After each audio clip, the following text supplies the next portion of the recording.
ನಮಸ್ಕಾರ ವೀಕ್ಷಕರೇ, ನಾನು ನಿಮ್ಮ ಹೋಸ್ಟ್ ಮುನ್ನಾ ಮೊಮಿನ್.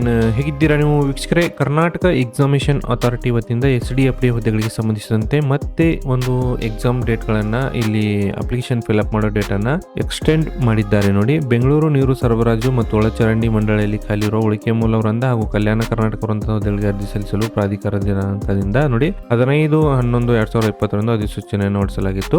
ಕರ್ನಾಟಕದ ವಿವಿಧ ಸರ್ಕಾರಿ ಇಲಾಖೆಗಳ ಅಥವಾ ಸಂಸ್ಥೆ ಅಥವಾ ನಿಗಮದಲ್ಲಿ ಖಾಲಿ ಇರುವ ವಿವಿಧ ವೃಂದದ ಹುದ್ದೆಗಳಿಗೆ ಕರ್ನಾಟಕ ಪರೀಕ್ಷಾ ಪ್ರಾಧಿಕಾರದಿಂದ ಅರ್ಜಿಗಳನ್ನು ಆಹ್ವಾನಿಸಿ ದಿನಾಂಕ 8/10/2025 31/10/2025 ಅರ್ಜಿ ಸಲ್ಲಿಸಲು ಮತ್ತು ಉಳಿಕೆ ಮೂಲ ವೃಂದ ಹಾಗೂ ಕಲ್ಯಾಣ ಕರ್ನಾಟಕ ವೃಂದದ ಹುದ್ದೆಗಳಿಗೆ ಅಧಿಸೂಚನೆಗಳನ್ನು ಹೊರಡಿಸಲಾಗಿತ್ತು. ಮತ್ತು ಸದರಿ ಹುದ್ದೆಗಳಿಗೆ ಸಂಬಂಧಿಸಿದಂತೆ 31/10/2025 ಪ್ರತ್ಯೇಕ ಪ್ರಕಟಣೆ ಹೊರಡಿಸಿ ಅರ್ಜಿ ಸಲ್ಲಿಸಲು ದಿನಾಂಕವನ್ನು 14/11 ಮತ್ತು 15/11 ಶುಲ್ಕ ಪಾವತಿಸಲು ಅವಕಾಶವನ್ನು ನೀಡಲಾಗಿತ್ತು. ಸದರಿ ಹುದ್ದೆಗಳಿಗೆ ಸಂಬಂಧಿಸಿದಂತೆ ಆನ್ಲೈನ್ ಮೂಲಕ ಅರ್ಜಿ ಸಲ್ಲಿಸಲು ದಿನಾಂಕಗಳನ್ನು ಇಲ್ಲಿ ಎಕ್ಸ್ಟೆಂಡ್ ಮಾಡಿದ್ದಾರೆ. ಅರ್ಜಿ ಸಲ್ಲಿಸಲು ತಮಗೆ ಕೊನೆಯ ದಿನಾಂಕ ನೋಡಿ 25 ನವೆಂಬರ್ 2025 ನೀವು ಅರ್ಜಿಗಳನ್ನು ಸಲ್ಲಿಸಬಹುದು ಮತ್ತು ಅರ್ಜಿ ಶುಲ್ಕ ಪಾವತಿಸಲು 26 ನವೆಂಬರ್ 2025 ಕಾಲಾವಕಾಶವನ್ನು ಕೊಟ್ಟಿದ್ದಾರೆ. ಇನ್ನುವರೆಗೆ ಯಾರು ಅರ್ಜಿಗಳನ್ನು ಸಲ್ಲಿಸಿಲ್ಲ, ಬೇಗನೆ ಅರ್ಜಿಗಳನ್ನು ಸಲ್ಲಿಸಿ ಮತ್ತು ಅರ್ಜಿ ಸಲ್ಲಿಸಲು ಡಿಸ್ಪ್ಲೇ ಮೇಲೆ ಕಾಣುತ್ತಿರುವ ನಂಬರ್ಗೆ ಕೂಡ ನೀವು ಡೈರೆಕ್ಟ್ ಆಗಿ ಡಾಕ್ಯುಮೆಂಟ್ಗಳನ್ನು ಸೆಂಡ್ ಮಾಡಿ ನಾವೇ ನಿಮಗೆ ಅರ್ಜಿಗಳನ್ನು ಕೂಡ ಇಲ್ಲಿ ಸಲ್ಲಿಸಿ ಇಲ್ಲಿ ಕೊಡ್ತಾ ಇದೀವಿ.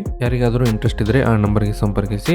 ಈ ಮಾಹಿತಿ ನಿಮ್ಮ ಸ್ನೇಹಿತರೊಂದಿಗೆ ಶೇರ್ ಮಾಡಿ. ನಾನು ಮತ್ತೆ ಭೇಟಿ ಆಗ್ತೀನಿ ಮುಂದಿನ ಉದ್ಯೋಗ ಮಾಹಿತಿಯೊಂದಿಗೆ. ಅಲ್ಲಿವರೆಗೂ ನಮಸ್ಕಾರ, ಧನ್ಯವಾದಗಳು.